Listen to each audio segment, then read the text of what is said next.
आपकी job life काफ़ी exciting रही एंड काफ़ी मेजर मेजर कंपनीज के साथ आपने काम करा, उनके बिजनेसेस इस्टेब्लिश करे। आपको ये ट्रांजिशन कैसे आया, लेन like how did you feel कि अब आपको जॉब छोड़ के अपना खुद का कुछ शुरू करना है? किस मोमेंट पे आपको ये रियलाइज हुआ?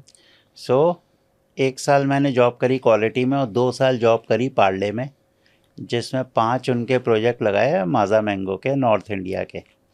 उसके बाद फिर मुझे समझ में आया, प्रोजेक्ट लगाने का भी एक्सपीरियंस आ गया। बिकॉज़ प्रोजेक्ट में ये होता है, पहले सब कुछ पेपर पे होता है, फिर उसके बाद उसमें फैब्रिकेशन होता है, फिर इंस्टॉलेशन कमीशनिंग ये सब सिखा दिया। वहाँ पे 5 प्रोजेक्ट लगते लगते ये सीख गया। सो मेरी कॉलेज के एक सीनियर थे, उनका बहुत बड़ा इक्विपमेंट मैन्युफैक्चरिंग का सेटअप था। सो उन्होंने बोला, यार एक काम करते हैं ना, चलो हम ये प्रोजेक्ट्स इंडिपेंडेंटली भी तो लगा सकते हैं, you got so much of experience and we have got infra. So again one fine day, 2 साल कंप्लीट हुए थे और मेरी उनसे मुलाकात हुई और उन्होंने बोला, चलो यार कल से बिज़नेस शुरू करते हैं। मैंने कहा ठीक है। तो अगले दिन वो जॉब भी छोड़ ली। अब ये कंपनी बड़ी स्ट्रिक्ट थी, तो इन्होंने बोला 1 महीने का तुम्हें वो लगाना था नोटिस, तो तुम्हारे 1 महीने की सैलरी हम नहीं देंगे, 5,000 रुपये।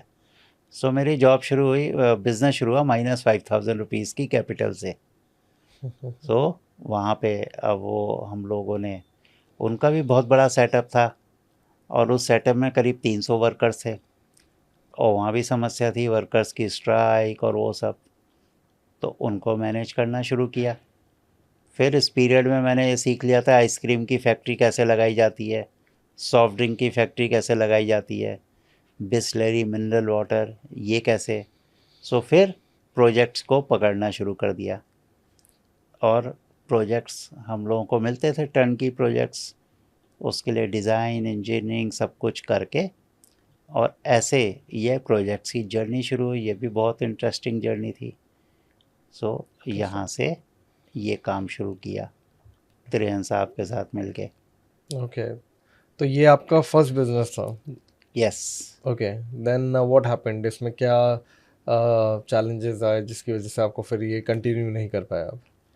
अब इस बिज़नेस के अंदर एक चैलेंज तो ये है कि वो जो हमारी फैब्रिकेशन की यूनिट थी, जिसमें 300 से 400 वर्कर्स काम करते थे, उस पे ये हम लोगों ने डिसाइड किया, एक्चुअली मैनेजमेंट में ओनर्स तो वो लोग थे, कि इसको हम बंद कर देते हैं। तो उस सेटअप को पूरा शट डाउन करके सारे वर्कर्स को वहाँ पे सैक कर दिया और उस फैक्ट्री को बंद कर दिया।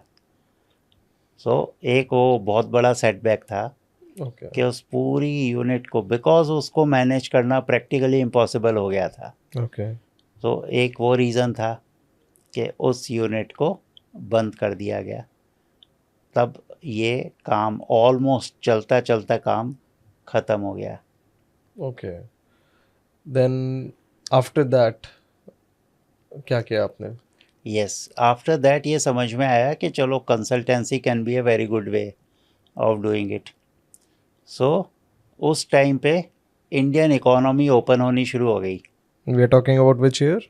92 93 ओके। जब मनमोहन सिंह जी आए, ओके। तो इंडियन इकोनॉमी ओपन होनी शुरू हो गई। उन्होंने इनवाइट करना शुरू कर दिया पूरी दुनिया ओके। को कि आप लोग इंडिया में आइए, हम मिलके बिज़नेस करें। सो उसमें फिर एक ऑर्गेनाइजेशन है, यूनाइटेड नेशंस का एक डिपार्टमेंट था, United nation centre for technology transfer. तो इस सेंटर में अब उनको इंटरनेशनल कंसल्टेंट चाहिए थे, तो उन्होंने बोला कि हम इंटरनेशनल कंसल्टेंट हायर कर रहे हैं। सो आई जॉइंट दैट ऑर्गेनाइजेशन और उस ऑर्गेनाइजेशन की वजह से पर्पज़ ये था पूरी दुनिया में जो अच्छी टेक्नोलॉजीज़ है उनको इंडिया में लाना। So due to that assignment I was given the opportunity to travel across the globe और फिर अलग अलग कंट्रीज़ में जाना और वहाँ से टेक्नोलॉजी लाके इंडिया में टर्न की प्रोजेक्ट्स करवाना एंटरप्रेन्योर्स को। सो वो एक जर्नी शुरू हो गई और उस टाइम भी एक बड़ा इंटरेस्टिंग एपिसोड हुआ कि यूएस का वीज़ा मिलना सबसे मुश्किल माना जाता है, तब भी और आज भी। एंड आई वॉज अनमैरिड, तो अनमैरिड को तो वैसे ही वो वीज़ा नहीं देते थे। तो अब मेरे को वहाँ पे एक पार्टनर थे, उन्होंने बोला कि चलो यूएस यहाँ पे आ जाओ, न्यूयॉर्क में यहाँ पे हम मिलके टेक्नोलॉजीज़ वगैरह आगे ट्रांसफ़र के अपॉर्चुनिटीज़ ढूंढते हैं।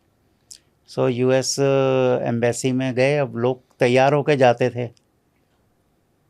अब उस टाइम आइडिया ही नहीं होता था ये चीज़ें, तो और कोई ऐसी जर्नी थी नहीं कोई वहाँ पे कि हम कोई कहीं से पढ़ लें, कोई इंटरनेट हो या क्या हो।